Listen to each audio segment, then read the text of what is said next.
वंदितु सर्वसिद्धे ध्रुवममलमणोभमं गतिं पते मोक्षामि समय पाहुड मिणमो सुद केवली भणिदम। कर्ता कर्म अधिकार चल रहा है। शिष्य पूछता है तो भगवान फिर किसका करता है और किसका करता नहीं है ये मालूम तो पड़े। तो आचार्य गाथा नंबर 80 लिखते हैं। आइए।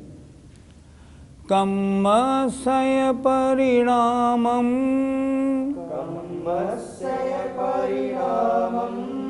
लोकम्मस्य तहेव परिणामम्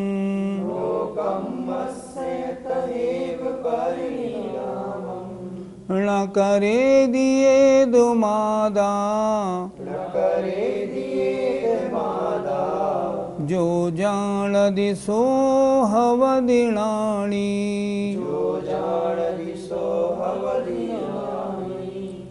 कम्मस्य परिणामं लोकम्मस्य तहेव परिणामम् न करे दिए दुमादा जो जान दिसो हवदिनाणी। बोलिए। कम्मस्य परिणामं लोकम्मस्य तहेव परिणामम् न करे दिए दुमादा जो जान दिसो हवदिनाणी। एक एक शब्द का अर्थ समझिए। कम्मस्य कर्म के, परिणामम परिणाम को,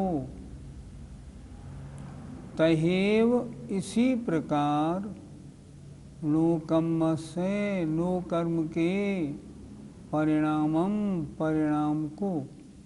क्या हुआ? कम्मस्य कर्म के परिणाम को और नो कम्मस्य और इसी प्रकार तहेव नो कर्म के परिणाम को। एदम आदा यह आत्मा न करेदी नहीं करता है। अर्थात आत्मा न कर्म के परिणाम को करता है न नो कर्म के परिणाम को करता है। जो जान दी जो इस प्रकार जानता है सो लाणी हवदी वह ज्ञानी होता है। ज्ञानी कैसा करता है? ज्ञानी जानता है कि यह आत्मा कर्म के परिणाम को और उसी प्रकार नो कर्म के परिणाम को न करेदी नहीं करता है। अर्थात न कर्म रूप परिणमन करता है न नो कर्म रूप परिणमन करता है। कौन? इदम आदा यह आत्मा। जो जान दी जो इस प्रकार जानता है सो लाणी हवदी वह ज्ञानी होता है। अर्थ लाइए। जो आत्मा इस कर्म के परिणाम को इसी प्रकार नो कर्म के परिणाम को नहीं करता है मात्र जानता है वह ज्ञानी है। आइए गाथा नंबर 80 का पद्यानुवाद पढ़ते हैं।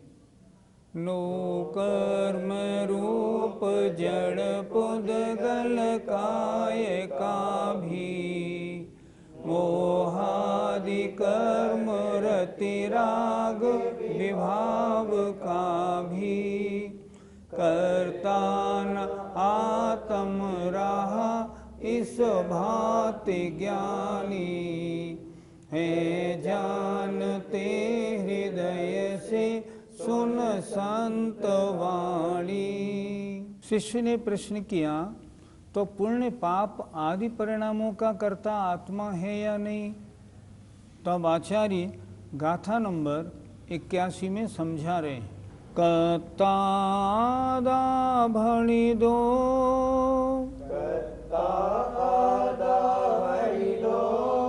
लय कर्ता केन सो उवायेण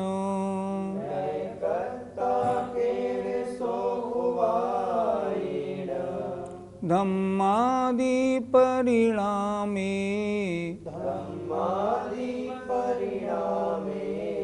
जो जाणदि सो हवदिणानि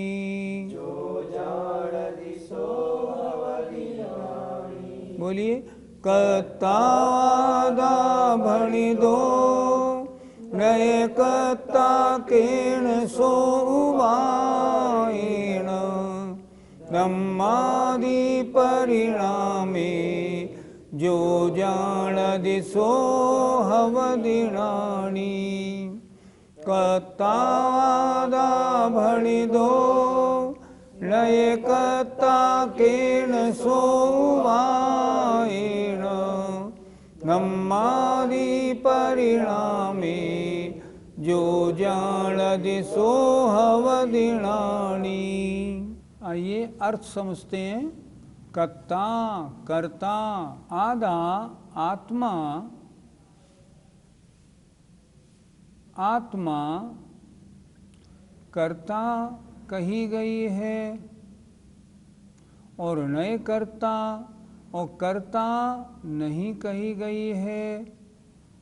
केन सो उपायेन किस उपाय से किस नए से किनका धम्मादि परिणामे अर्थात पुण्य पापादि कर्म जनित विकारी भावों का चाहे पुण्य भाव हो या पाप भाव हो इन कर्म जनित विकारी भावों का कर्ता कौन है तो कह रहे हैं इनका कर्ता आत्मा कही गई है और आत्मा कर्ता नहीं है ऐसी भी कही गई है।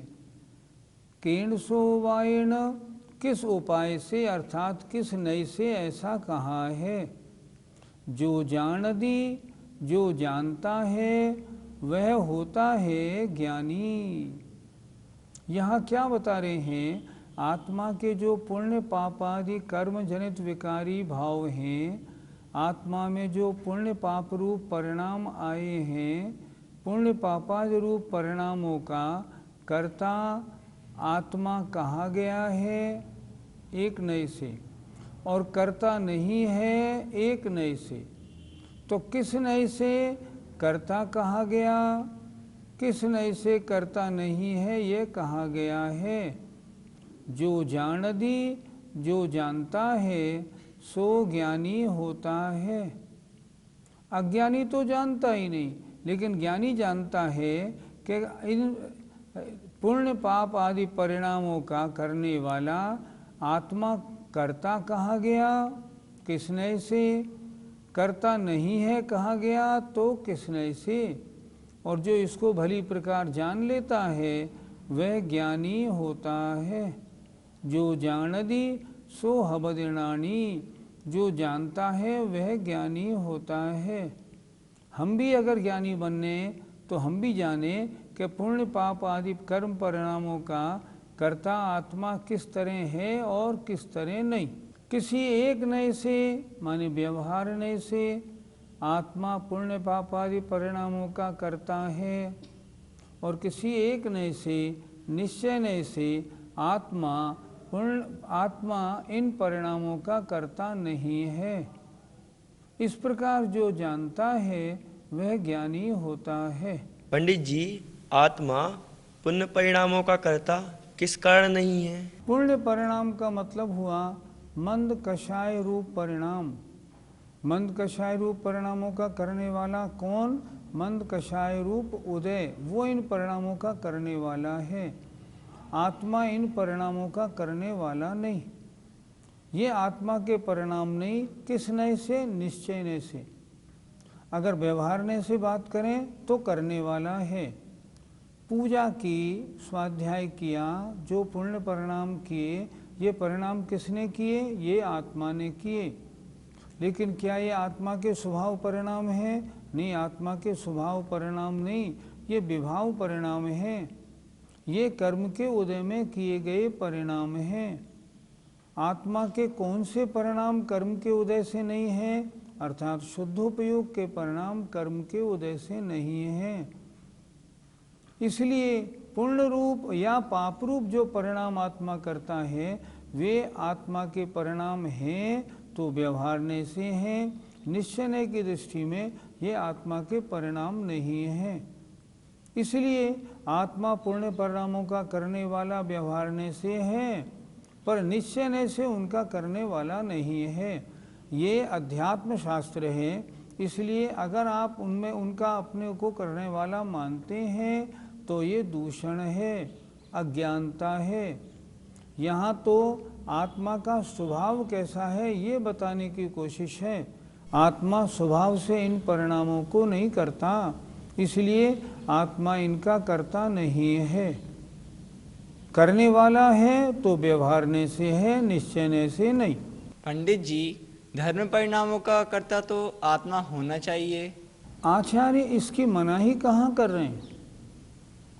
आचार्य कह रहे हैं जो पुण्य रूप या धर्म रूप परिणाम हैं उनका करने वाला आत्मा है, लेकिन किसने से? व्यवहारने से, निश्चयने से करने वाला नहीं। निश्चयने से तो आत्मा ज्ञाता दृष्टा स्वभावी है।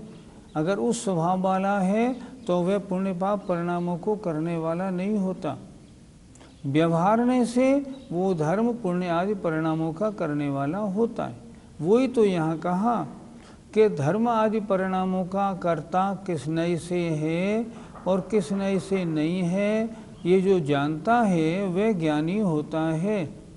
ज्ञानी जानता है इन परिणामों का कर्ता मैं हूँ, पर व्यवहारने से हूँ, निश्चयने से तुम्हें शुद्ध ज्ञान शुद्ध दर्शन का करने वाला हूँ। आत्मा किसका करता है, किसका करता नहीं, द्रव्य संग्रह में बहुत अच्छी तरह समझाया है। पुग्गल कम्मादीणम कत्ता व्यवहार दो। मैंने रोटी बनाई, मैंने घड़ा बनाया, इसका कर्ता मैं हूँ, हाँ व्यवहार दो, व्यवहारने से। पुग्गल कम्मादीणम कत्ता व्यवहार दो, दो निश्चय दो छेदन कम्माणादा। मैं राग द्वेष आदि पुण्य पाप आदि धर्म आदि परिणामों का कर्ता मैं हूँ। ये कैसे? अशुद्ध निश्चयने से। अशुद्ध निश्चयने से क्यों कहा? क्योंकि ये आत्मा के ही परिणाम हैं, किसी और के परिणाम नहीं। इसलिए अशुद्ध निश्चयने से आत्मा इनका करता है, और शुद्ध नय से शुद्ध नया शुद्ध भावाणम, आत्मा अपने शुद्ध भावों का करता है। यहाँ तो सब तीनों नयों से व्याख्या कर दी। अब समयसार ग्रंथ में अशुद्ध निश्चयने को भी व्यवहार कहा गया है। इसलिए जितने भी आत्मा के परिणाम हैं सारे के सारे, अर्थात राग द्वेष आदि परिणाम, शुभ राग रूप परिणाम, धर्म रूप परिणाम, पुण्य रूप परिणाम, ये परिणाम अशुद्ध निश्चयने से आत्मा के हैं। और अशुद्ध निश्चयने को व्यवहार माना तो ये व्यवहार के हैं। तो शुद्धने से आत्मा किसका करता है? शुद्ध नया शुद्ध भावाणम, शुद्ध ज्ञान शुद्ध दर्शन का करता है। यहाँ ये बता रहे हैं अनादिकाल से हमने, आचार्य ने पहले एक गाथा में कहा, अनादिकाल से हमने पंच इंद्रियों के विषयों की, भोग की, कर्म बंध की कथा खूब सुनी है, लेकिन आत्मा क्या है, सबसे भिन्न आत्मा क्या है, अकेला आत्मा क्या है, उसकी कथा मैंने आज तक कभी सुनी नहीं। इसलिए मैं मिथ्यात्वी बना रहा। तो आचार्य कुंद महाराज कहते हैं उस एकत्व विभक्त आत्मा को मैं इस समयसार ग्रंथ में तुम्हें दिखाऊंगा। अच्छी तरह ठोक बजा के प्रमाण करके स्वीकार कर लेना। उसी एकत्व विभक्त आत्मा को यहाँ आचार्य दिखा रहे हैं कि धर्मादिक परिणामों का करने वाला आत्मा नहीं, शुद्ध निश्चय से तो आत्मा केवल शुद्ध भावों का करने वाला है। पंडित जी, यदि पुण्य परिणामों का कर्ता आत्मा नहीं है तो हम पुण्य परिणाम कैसे करें? यहाँ पुण्य परिणामों को करने की मनाही नहीं कर रहे हैं। आचार्य कह रहे हैं पूजा स्वाध्याय दान आदि कार्य करने हैं, स्तोत्र पाठ करना है, जाप देनी है, वो सारे काम करने हैं, लेकिन ये कार्य व्यवहारने से आत्मा करता है, निश्चयने से, अर्थात ये शुद्ध आत्मा के कार्य नहीं। अभी तो हम संसारी हैं और गृहस्थी हैं, हम क्या करेंगे? हम करेंगे तो शुभोपयोग रूप कार्य को, लेकिन क्या शुभोपयोग आत्मा का स्वभाव है? नहीं, कभी भी नहीं है। आत्मा का स्वभाव तो शुद्धोपयोग रूप है। तो शुभोपयोग रूप परिणाम करना क्या उचित है? देखो, वर्तमान में शुद्धोपयोग तो तुमको होगा नहीं, अशुभोपयोग में जाओगे तो पाप का बंध करेंगे, अगले जन्म में नरक तरंच के दुख मिलेंगे। तो करने योग्य क्या रहा? करने योग्य रहा केवल पूर्ण धर्म रूप परिणाम। श्रावक के 6 कर्मों का अच्छी तरह पालन करें, ये करने योग्य तो रहा, लेकिन ये आत्मा के स्वभाव नहीं है। यहाँ आचार्य स्वभाव की पहचान करा रहे हैं। व्यवहारने से इनका करने वाला और इनके फल को भोगने वाला ये आत्मा है, कोई दिक्कत नहीं। फल भी आत्मा भोगेगा व्यवहारने से, लेकिन वास्तव में निश्चय से जो शुद्ध आत्मा है वो इनका करने वाला नहीं, वो तो शुद्ध ज्ञान दर्शन का करने वाला है। शुद्ध नया शुद्ध भावाणम, शुद्ध नय से शुद्ध भावों का करने वाला है। धारणा ऐसी बनाएं ये अशुद्ध आत्मा का परिणमन है, ये शुद्ध आत्मा का परिणमन है, इसको जाने तो सही। करेंगे तो वो जो अपनी परिस्थिति के अनुसार होगा, लेकिन जो अज्ञान है अभी तक उस भ्रांति को तो मिटा लें। और जब उस भ्रांति को हम मिटाएंगे तो फिर ये आत्मा उन आश्रय भावों का कर्ता नहीं होगा। गाथा नंबर 81 का पद्यानुवाद देखें।